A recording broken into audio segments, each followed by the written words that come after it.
Assalamualaikum warahmatullahi wabarakatuh. Shalom, Om Swastiastu, Namo Buddhaya, Salam Kebajikan, dan salam sejahtera untuk kita semua.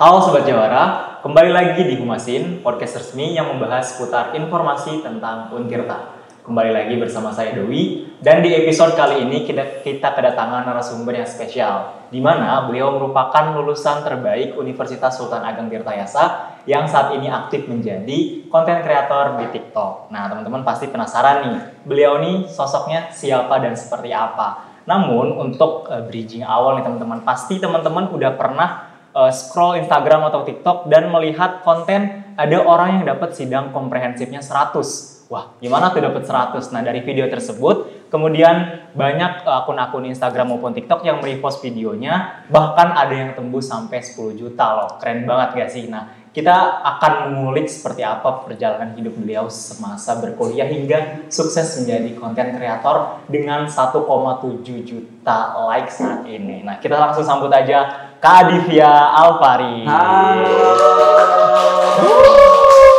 Gimana kabarnya Kak Adiv? Alhamdulillah luar biasa. Oke, masih puasa? Sejauh ini sih masih puasa ya. Oke. Sejauh ini masih puasa. Oke, nah Kak Adib, sebelum kita bahas lebih lanjut nih, boleh dong perkenalkan diri, dari mana dan kesibukannya sekarang ngapain aja? Oke, halo semuanya. Saya mengucapkan terima kasih atas undangannya. Perkenalkan, nama aku Adif. Aku Adivia Alfari, biasa dipanggil Adif. Aku alumni Ilmu Komunikasi FISIP Untirta di angkatan 2019, dan alhamdulillah ya, mungkin udah di bridging di awal tadi. Tahun kemarin alhamdulillah wisuda gitu ya. Jadi kesibukannya sekarang ngapain? Kesibukannya itu sekarang lagi ngelakuin adegan dewasa. Waduh. Apa jadi, tuh? Adegan yang dilakukan oleh orang-orang dewasa lah, jadi gitulah pokoknya. Ya gitu contohnya. Gitu sih. Oke, berarti udah lulus dan sekarang aktif jadi konten kreator di Betul. TikTok ya Kak? Nah, coba dong ceritain dulu Kak, gimana tuh bisa dapat 100 di sidangnya, terus bisa viral? Apakah ada sabotase khusus dari Kak Adib? Enggak, yang bikin viralnya itu karena ekspresinya aja. Oh, oke. Jadi kan lagi berdiri gitu. Jadi karena sayanya ekspresif, jadi mungkin ya. Jadi karena sayanya ekspresif, jadi bisa viral gitu. Tapi sebenarnya di balik itu semua, saat itu mungkin saya juga ada aktivitas pekerjaan ya saat itu jadi di ilmu komunikasi itu ada salah satu ujian namanya ujian komprehensif. Jadi ada 3, jadi ujian seminar proposal, sidang komprehensif, dan juga sidang akhir. Nah, sidang komprehensif itu ngebahas apa ya, materi-materi atau keilmuan kita nih, kita diuji oleh salah satu dosen dari ilmu komunikasi. Udah sejauh mana kita paham secara komprehensif gitu. Apa itu komunikasi, bagaimana pekerjaan humas layaknya dan sebagainya gitu. Dan alhamdulillahnya gitu. Jadi semua materi-materi atau pertanyaan-pertanyaan dari yang diajukan oleh dosen alhamdulillah kejawab semua gitu. Jadi ya bersyukurnya sih, ya kagetnya itu adalah salah dosennya ini termasuk yang katanya sih pelit nilai gitu. Itu bersyukurnya. Jadi kalau ada yang bilang siapa dosennya pasti gampang ngasih nilai. Enggak, jadi pas saya kasih tahu dosennya, kok kamu hebat ya Div gitu. Dosennya biasanya kayak gitu, pelit nilai lo dan sebagainya gitu. Jadi gitulah.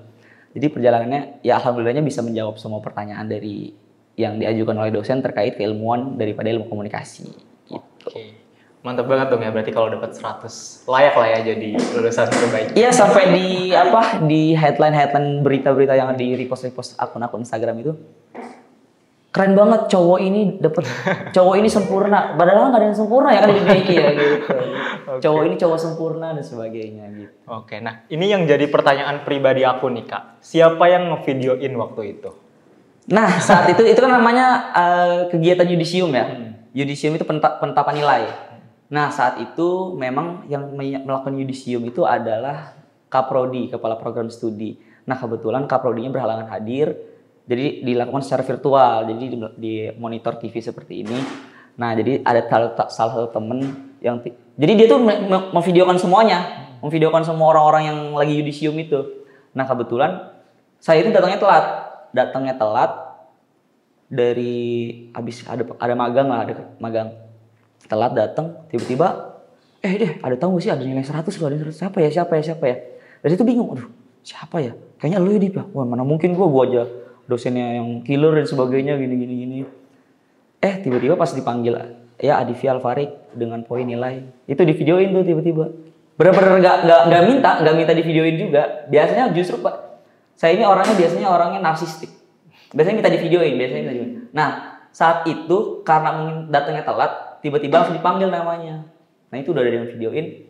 Tiba-tiba Adivia Alvarik dengan perolehan nilai komprehensif 100. Itu satu sidang bergemuruh tuh tepuk tangan sampai ada yang melongo juga kan di samping-samping kalau dilihat di video gitu langsung begitu semua gitu. Jadi ya itu terus juga karena pakai lagunya juga yang slow mo gitu ya. Jadi slow mo jadi lagu this oh darling. Jadi gitu. Jadi bikin langsung gitu. Berarti dari rangkaian video viral itu no settingan sama sekali ya? No settingan sama sekali, nggak minta kayak video. Dan saya juga kan nggak tahu kalau nilai saya 100. Yeah. Memang di spill di awal. Kayak tahu gak sih kata admin prodi ya, ada nilai 100 loh gini. Nah orang-orang tuh bertanya-tanya tuh di ruang yudisium. Kayak siapa ya? Nah ternyata saya yang terlambat ini, yang baru datang ini, yang alhamdulillahnya mendapatkan nilai 100 gitu. Oke, mantap banget nih. Boleh nih jadi inspirasi buat Sobat Jawara semua nih. Nah, untuk lanjut ke pertanyaan selanjutnya nih Kak Adip.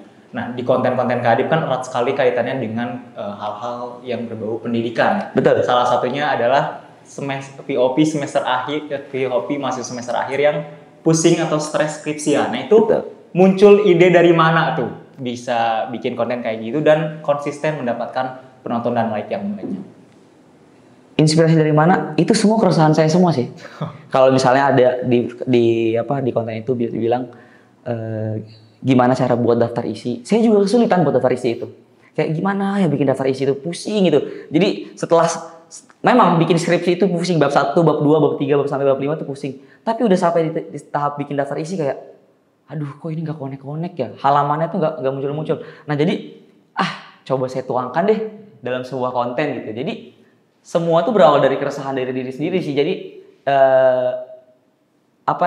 biar kontennya relate itu jadi kayaknya semua orang pun mengalami gitu. Mahasiswa akhir tuh mengalami hal yang demikian, misalnya mengalami sulit ACC dosen, terus tadi misalnya daftar isinya susah, terus plagiasi Turnitin itu susah banget nuruninnya itu. Jadi ketika ada problem nih, ketika ada kejadian-kejadian yang menyulitkan mahasiswa akhir, ya saya tuangkan dalam sebuah konten gitu jadinya. Oke, berarti salah satu poin utamanya untuk istilahnya FYP atau bisa dilihat banyak orang itu relate dengan banyak orang juga ya kontennya. Yeah. Nah, selain itu ada lagi nggak dari Kak Adip ide atau strategi gimana nih caranya konten saya gitu bisa FYP lebih dari itu? Gitu. Ya, jadi kunci konten itu benar tadi, be relatable. Jadi kalau konten itu nggak relate, ya kalau misalnya bisa tanya, aduh kenapa ya konten saya nggak FYP, konten saya kok nggak nge-boom nih gini. Sederhana jawabannya, berarti nggak relate gitu. Nah jadi gitu, jadi kalau bikin konten itu pertama kita harus be relatable gitu. Nah yang kedua be authentic sih. Jadi mungkin orang banyak yang mengalami masa nggak bisa bikin daftar isi. Banyak orang yang mengalami nggak bisa kesulitan ACC dospem dan sebagainya. Nah, tapi bagaimana kita menuangkannya gitu, menjadikan konten itu autentik kita doang yang punya.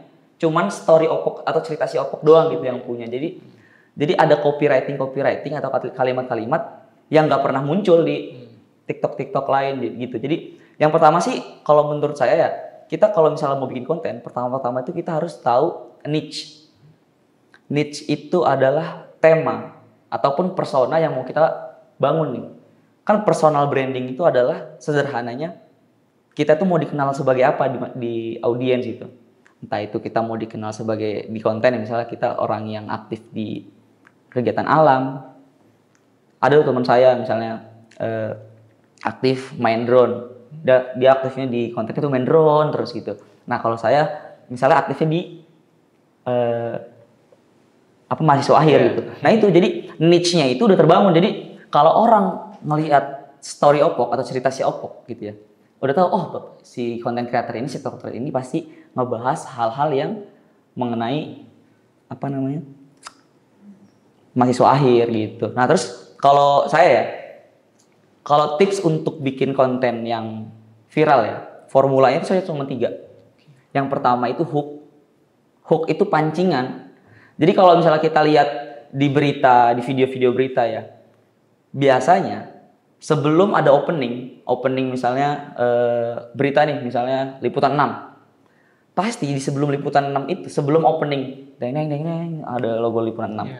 Itu pasti sebelumnya itu ada adegan-adegan atau salah satu potongan-potongan video yang akan dibahas di video tersebut gitu. Nah, itu jadi hook pancingan. Jadi hook itu adalah kalau di TikTok di TikTok ya, di media sosial ya. Intinya bagaimana kita bisa FYP itu tergantung retention time namanya. Retensi itu adalah bagaimana video kita itu bisa ditonton dari awal sampai akhir. Jadi hook itu adalah yang menentukan video lu tuh bakal di scroll atau enggak. Kita lagi scroll TikTok nih, tiba-tiba ada kata-kata, wih apa nih? Gitu ya, kayak misal video saya deh, tiba-tiba dengan poin nilai, ada apa nih poin nilai 100. Nah itu karena dari awal sampai akhirnya itu si algoritma TikTok bekerja itu akan merekomendasikan ke video-video lain. Jadi gini, alur kerja algoritma TikTok ya, yang saya pahamin itu dari 2 orang itu nonton sampai akhir, dari 2 orang itu ke 4 orang. Nah dari 4 orang itu ke 10 orang sampai 1 juta orang gitu. Itu dari tergantung retention time. Nah, retention time itu gimana sih Kak dapatnya itu? Hook di awal. Nah, kadang ya ini biasanya ya orang-orang itu kadang terlalu opening. Kebanyakan di opening. Ini bisa dijamin ya. Pasti konten kreator bilang sekarang konten kreator tuh udah nggak ada yang bilang opening video 3 detik pertama itu halo guys. Udah nggak ada. Pasti di editing videonya itu langsung ada cuplikan-cuplikan yang kira-kira bakal orang-orang tuh bakal berhenti scroll dan bakal terus untuk menonton video itu dari awal sampai akhir gitu. Hook itu pancingan. Hook itu misalnya banyak, ada negativity hook. Negativity hook tuh misalnya stop, jangan lakukan ini kalau kamu misalnya di PKKMB Tirta lah, misalnya PKKMB Tirta. Stop kalau kamu gak mau dimarahin Komdis misalnya. Nah, jadi orang-orang mahasiswa baru nih lagi scroll, kenapa nih stop nih, stop, tiba-tiba kan. Nah dari situ, pertama hook, kedua copywriting itu kan adalah bagaimana tulisan-tulisan kita gitu ya, bagaimana writing kita, content writing kita itu bisa relatable, bisa menarik gitu. Nah kalau misal saya untuk menulis copywriting itu tadi ada formulanya PAS kalau saya, problem, agitate, solution. PAS. Jadi saya tuh selalu bikin konten itu dari hook, terus bikin konten pakai copywritingnya PAS, problem. Saya cari nih problem di mahasiswa akhir itu apa. Oh ternyata iya juga ya. Banyak teman-teman gue yang ternyata susah untuk bikin daftar isi. Oh problemnya ini nih. Nah gitu. Jadi berawal dari problem. Jadi orang-orang tuh akan relate. Iya juga. Jadi komen-komennya, sumpah kak relate banget gitu. Terus yang terakhir itu adalah call to action. Ini biasanya call to action ini adalah sesuatu yang kecil tapi sering dilupakan. Call to action itu adalah kalimat di akhir yang mau kita ajukan ke penonton, audiens. Misalnya, kalau misalnya kita pasti tahu ya, jangan di akhir videonya, jangan lupa like dan komen video ini. Kalau atau enggak terakhir misalnya, saya udah nonton tuh video Untirta yang kemarin yang viral gitu, yang nggak viral sih misalnya, yang nge-boom lah pokoknya, yang sneak peek itu ya, yang ada yang mancing gitu kan, ada yang mancing gitu. Ada yang mancing ya kan. Dia katanya stres skripsi. Relate kan sebenarnya kan sekarang lagi trending nih. Lagi trending orang-orang mahasiswa mancing. Nah itu be relatable itu. Jadi karena hal-hal kayak gitu di akhirnya di awal itu kan enggak ada ini kan, enggak ada opening. Kalau misalnya saya boleh ini ya. Kalau dari konten-konten yang viral-viral itu, yang ngebum-ngebum itu nggak ada openingnya. Sekarang gini, kalau misalnya video yang ada openingnya, kita repost di Instastory, pasti 15 detik kan kita repost di Instastory, itu pasti cuma dapat openingnya doang, isinya tuh nggak tahu. Jadi kita mau klik nggak nih ya, ini video apa sih yang di-share sama Doi gitu kan? Tapi kok ini cuma opening doang gitu, misalnya deng gitu doang, logo doang, ini mau bakal ada video apa ya, jadi kita nggak tahu. Jadi Orang-orang yang malas sih nggak ada waktu langsung ini aja gitu. Nah, jadi hook terus juga di akhir copywriting dan terakhir itu call to action. Call to actionnya misalnya ada sneak peek ya. Sneak peek itu biasanya call to action itu ajakan interaksi audiens. Nah, misalnya sneak peek versi kamu gimana nih? Nah, nanti call to action itu kan call to action, memanggil untuk aksi audiens itu untuk beraksi gitu. Kira-kira kita maunya ke arah mana? Entah itu mau share, entah itu suruh komen misalnya. Coba dong share sneak peek versi kalian, untuk Tirta versi kalian. Nah, nanti di bawah komen-komen tuh. Kalau gue enak Tirta, gue kalau nongkrong di kabel misalnya gitu dan sebagainya. Gitu. Jadi kalau konten tuh, kalau misalnya bikin konten ya, kalau saya ya, biasanya tuh ada konten pilar. Jadi pilar-pilar konten itu. Jadi, kadang kan kita sebagai, apalagi anak ilmu komunikasi ya, biasanya ada namanya istilah kreatif block. Kreatif block itu dimana kondisi kita tuh kehabisan ide lah. Nah ini konten pilar itu sebagai guideline, sebagai pegangan konten kita tuh mau ke arah mana, gitu. Misalnya konten pilar itu misalnya ada konten edukasi, terus ada agile pilar. Agile pilar itu tadi. Agile pilar itu adalah konten-konten yang join the trend. Kita tuh someday kita tuh harus ikut tren juga loh. Tapi dengan grand design yang dibawa oleh masing-masing instansi gitu. Misalnya Humas Untirta grand design seperti ini. Jadi tetap misalnya ada viral nih, yang kemarin sneak peek terus gue enak Untirta. Nah itu bisa diikutin tapi dengan tetap membawa persona yang kita bangun gitu. Jadi kita tuh harus tetap ikut join the trend lah pokoknya gitu. Wah, keren banget. Baru pertanyaan satu udah insight-nya luar biasa nih Kak Adib nih. Nah, untuk selanjutnya nih Kak Adib kan lulusan ilmu komunikasi ya. Nah, kadang orang tuh ada yang bilang, salah satunya kan tadi ada teknik copywriting ya. Betul. Terus kalau mereka yang bukan anak e-com, belajarnya dari mana Kak? Gitu. Betul. Saya ini anak komunikasi, tapi perasaannya secara teknikal copywriting itu tidak diajarkan secara mata kuliah. Gitu. Jadi menurut saya makna pendidikan itu nggak hanya di dalam kelas saja gitu. Jadi di luar kelas itu kan kita itu dunianya pendidikan lah gitu. Jadi kalau di luar kita bisa kita bisa mendapatkan ilmu dari manapun kan gitu ya. Nah itu kalau misalnya kita mencari ilmu biasanya kan kita sekarang udah ada internet ya. Internet bisa kita gunakan kira-kira copywriting yang baik itu gimana dan sebagainya gitu. Bahkan saya pun ya sebenarnya tahu istilah copywriting, content writing itu ya setelah bikin konten aja. Oh ternyata kalau bikin konten itu ada namanya copywriting ya. Gitu. Saya kira script writing. Ternyata setelah saya tahu script writing, content writing, copywriting itu beda. Jadi gitu. Jadi nggak ada alasan karena wajar lah Adib mah anak komunikasi gitu. Wajar lah pasti dia bikin konten. Enggak juga. Jadi banyak loh anak-anak yang bukan kayak misalnya kalau misalnya kita tahu ada misalnya Son of Alex, dia tuh anak teknik banget. Dia kan anak teknik dan sampai detik ini dia jago banget untuk buat bikin konten tentang mahasiswa akhir gitu. Oke, berarti nggak terbatas dari jurusan. Betul. Ataupun yang kita pelajari selama kuliah di Sobat Kampus. Jadi belajar tuh di mana aja, salah satunya memanfaatkan internet yang sekarang makin canggih ya. Betul. Nah, selanjutnya nih Kak, menurut Kak Adib sendiri, profesi sebagai content creator nih menjanjikan tidak hari ini dan di beberapa masa yang akan datang? Ya, jadi gini, kalau menurutku ya, terlepas dari content creator kan basisnya di media sosial ya. Media sosial itu kalau kita analogikan itu sebagai pisau. Pisau itu kan bisa untuk menyakiti dan juga bisa untuk bermanfaat kan gitu. Nah jadi gitu, analoginya itu adalah media sosial atau content creator itu sebagai pisau sih. Baik atau buruknya, benefit atau unbenefitnya, itu tergantung kita, bijak-bijaklah kita sebagai pengguna media sosial gitu. Nah kalau misalnya dikatakan menjanjikan apa enggak, kemarin bahkan setelah saya viral itu banyak banget loh yang nge-DM itu. Ada hampir 50 orang lah nge-DM. Dan bahkan sampai detik ini, kemarin aja barusan endorse itu pasti banyak yang masuk gitu. Karena apa itu? Karena relatable. Jadi misalnya dibilang menjanjikan ya pasti menjanjikan gitu. Karena menjanjikan baik untuk secara benefit maupun secara dampak ya. Dampak kita secara media sosial. Kita sebagai orang yang udah punya followers cukup banyak gitu ya. Followers cukup banyak. Artinya kita udah bisa untuk menginfluence. Influencer artinya mempengaruhi. Influencer ya, orang yang mengaruhi.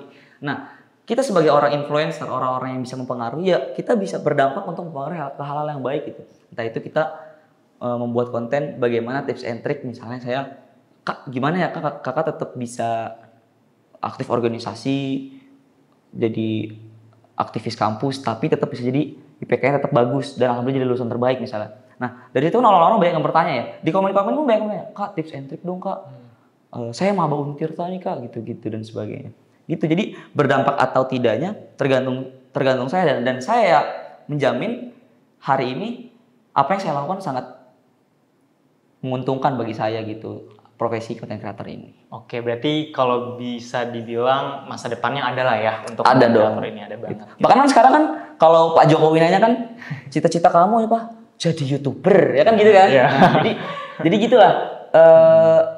Era digitalisasi ya saat ini kayaknya udah digandrungin sama anak-anak bocil dan sebagainya gitu lah. Nah, Kak, berbicara anak-anak zaman sekarang yang semakin hobi lah main di media sosial. Menurut Kak Adip sendiri, ada nggak sih batasan-batasan kita nih sebagai generasi Z khususnya untuk memanfaatkan media sosial ini? Jangan sampai kan di masa yang akan datang ini jadi bumerang untuk kita, Kak. Nah, menurut Kak Adip gimana?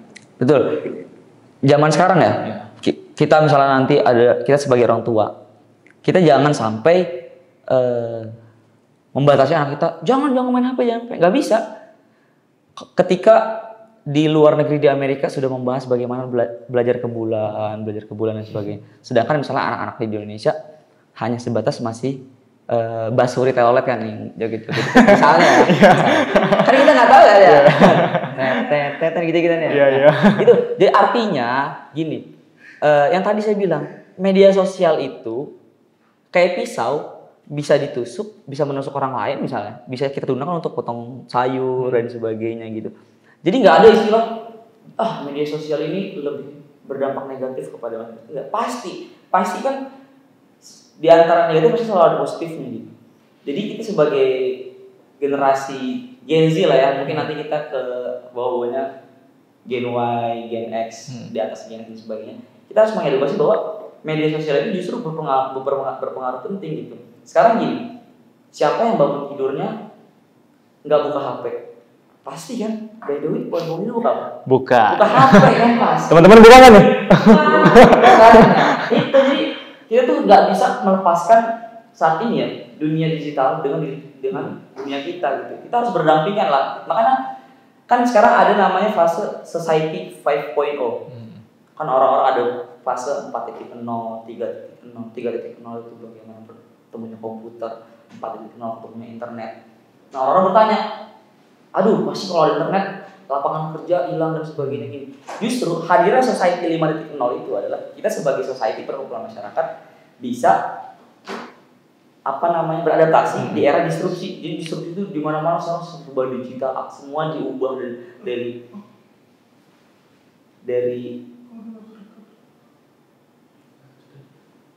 jadi di era disrupsi ini semua berubah dari dunia digital dari dunia yang konvensional menjadi dunia digital gitu. Jadi ini tadi ya, baik atau buruk itu kita sebagai pengguna gitu. Oke, berarti ibaratnya mungkin jangan terlalu takut atau membatasi ya. Betul, ketika memang anak-anak ingin berkreasi di media sosial. Justru kita harus mengajarkan ya Kak, membimbing dan mengawasi juga gitu ya. Dicatat Sobat Jawara. Nah, selanjutnya nih Kak, suka duka selama menjadi konten kreator, pernah nggak dihujat atau di DM sama orang yang pakai fake account kayak sombong lu gitu? Nah, ada nggak kira-kira suka dukanya kayak gitu? Sukanya itu dikenal banyak orang. Sukanya ya itu sukanya. Kadang misalnya kemarin ya lagi ngeprint skripsi lagi ngeprint di kampus, tiba-tiba Mas yang di TikTok ya? Itu yang jaga ininya, yang jaga fotokopinya. Waduh. Mas yang di TikTok ya? Setelah itu habis itu mau daftar wisuda ke bawah itu, student center. Saya lagi jalan berdua, ada 2 cewek lagi duduk di taman itu, di taman Sinangsari itu, makam itu. Saya lagi jalan, itu saya benar-benar kedengeran. Mereka berdua ngomongin saya gitu. Itu yang di TikTok bukan sih? Itu yang di TikTok bukan sih? Gitu. Jadi bahkan ya mungkin ini mah nggak tahu ya, tiba-tiba nanti keluar dari sini tiba-tiba kan udah ada di luar, tiba-tiba ada yang minta tanda tangan, ngajak foto, kan kita nggak tahu ya kan ya. Ini nggak tahu. Nggak, itu bercanda aja sih, bercanda. Bercanda. Nggak ada. Nah, dukanya banyak lah. Pasti jadi content creator itu jadi trendsetter kan. Jadi apa-apa itu harus baik lah gitu kan. Makanya kan kalau kita jadi tokoh publik ya, kita tuh nggak boleh asal-asalan. Kita tuh nggak boleh geraknya bukan gerak ya, aktivitasnya nggak boleh sembarangan lah. Aktivitasnya kita nggak boleh sembarangan. Kita harus sesuai koridor lah gitu. Kita itu persona yang saya bangun di TikTok. Wah, Adif ini lulusan terbaik Untirta. FYP juga tuh video saya yang lulusan terbaik. Video kompre 1,7 juta, 16 juta dan sebagainya. Ketika saya misalnya endorse-nya itu misal kadang ada endorse-nya itu joki skripsi. Waduh. Kan saya takutnya gini ya. Nanti ada yang komen ini, oh wisudawan terbaiknya jalur joki. Oh nilai 100-nya jalur joki. Kan enggak kan, padahal kan enggak gitu. Halo Kak, aku dari joki tugas nih, aku mau ada kerjasama dengan kakak gini. Kira-kira boleh saya tahu scope of work-nya apa dan sebagainya, boleh tahu detail briefingnya dan sebagainya gitu. Gitu, jadi dukanya juga ya banyak akun fake yang nge-DM, ada yang pelecehan dan sebagainya gitu loh. Pokoknya gitulah gitu. Jadi kalau katanya kan ilmu padi abangku, kan semakin tinggi semakin merunduk kan ya, semakin tinggi semakin merunduk gitu. Jadi kalau kita udah di atas pasti dan amat percaya angin itu bakal lebih kencang gitu. Kita nggak ngejamin semakin tingginya pohon akan semakin tenang, enggak, kita nggak bisa ngejamin. Bahkan semakin tingginya pohon itu angin itu akan semakin kencang dan semakin berlawanan gitu, dan kita sebagai individu itu harus kuat gitu untuk menghadapi hal-hal yang gitu, dan kita harus itu tadi ilmu padi abangku lah, pokoknya menyala terus. Oke. Jangan lupa tuh untuk selalu menyala sobat Jawara. Betul. Nah, dari Bang Adi sendiri nih, formula atau ramuan lah supaya tetap tegar lah. Tadi kan lagi di atas nih banyak angin. Ya. Supaya gimana tuh supaya kita tetap konsisten, nggak kebawa angin ataupun yang lainnya gitu lah yang bersifat negatif.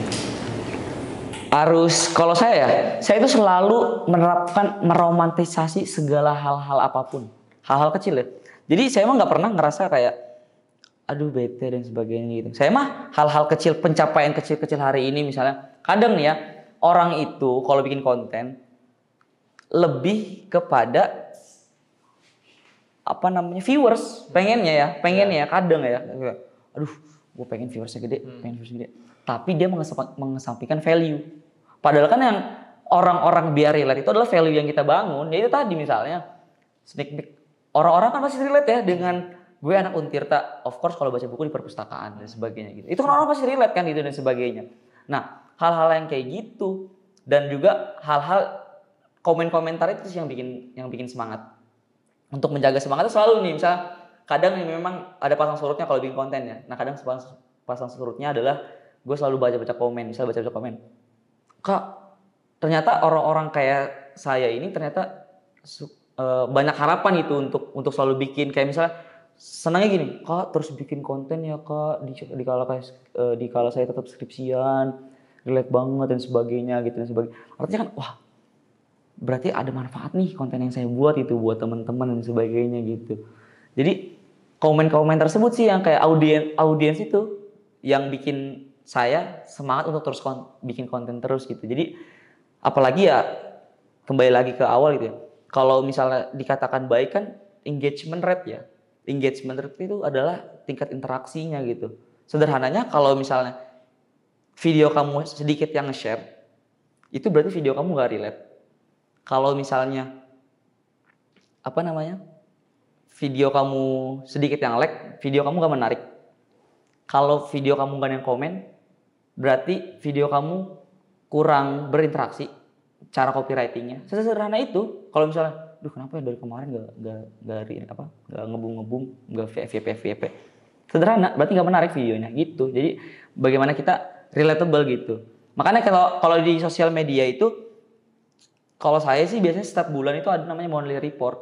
Makanya salah satu kemampuan content creator itu ya, kita tuh harus bisa baca data.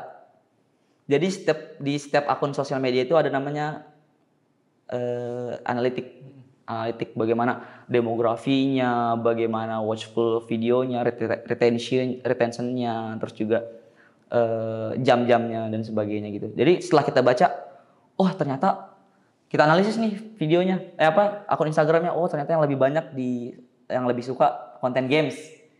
Oh berarti next kita banyakin konten games gitu sih. Oke, berarti selain relatable, value harus dijadikan sebagai salah satu komponen utama ya. Betul. Dan harus dijaga nih Sobat Jawara. Nah, sebelum kita ke penutup nih Kak Adib, pertanyaan terakhir nih.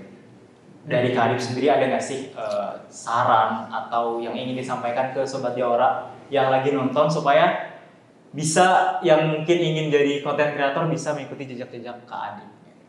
Oke. Saran dari saya, kalau bikin konten itu mulai dulu. Jadi saya tuh bikin konten itu 2 tahun dan FYP itu baru di pas niche atau persona yang saya bangun ketika mahasiswa gitu. Jadi coba aja dulu trial and error. Jadi kalau ada bahasanya gini, coba aja upload dulu setiap hari dan sebagainya. Pas udah upload setiap hari, ada nih, yaitu tadi kemampuan membaca data. Ketika udah upload setiap hari, trial and error, kita trial, ada yang error.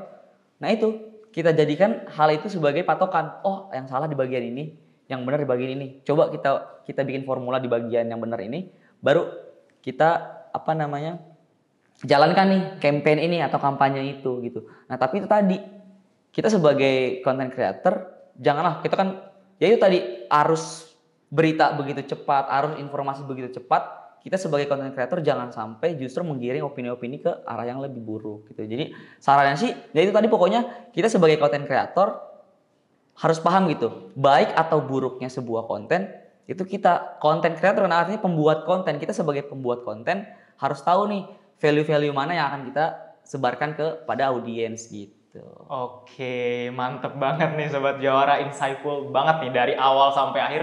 Boleh dong dikasih applause buat konten kreator kece kita kali ini. Nah mungkin itu tadi pembicaraan seputar gimana sih kehidupan seorang Kak Adifi Alfarik menjadi konten kreator yang selama berkuliah aktif jadi wakil ketua himpunan, dapat beasiswa Bank Indonesia juga sampai ada di titik kelulusan terbaik. Gimana cara mengolah semuanya tadi sudah diceritakan oleh Kak Adivia. Semoga teman-teman yang nonton Sobat Jawara bisa mencontoh yang tadi disampaikan selama podcast. Namun itu saja dari podcast hari ini. Saya tutup. Wassalamualaikum warahmatullahi wabarakatuh. Sampai ketemu di episode selanjutnya. Untirta Jawara.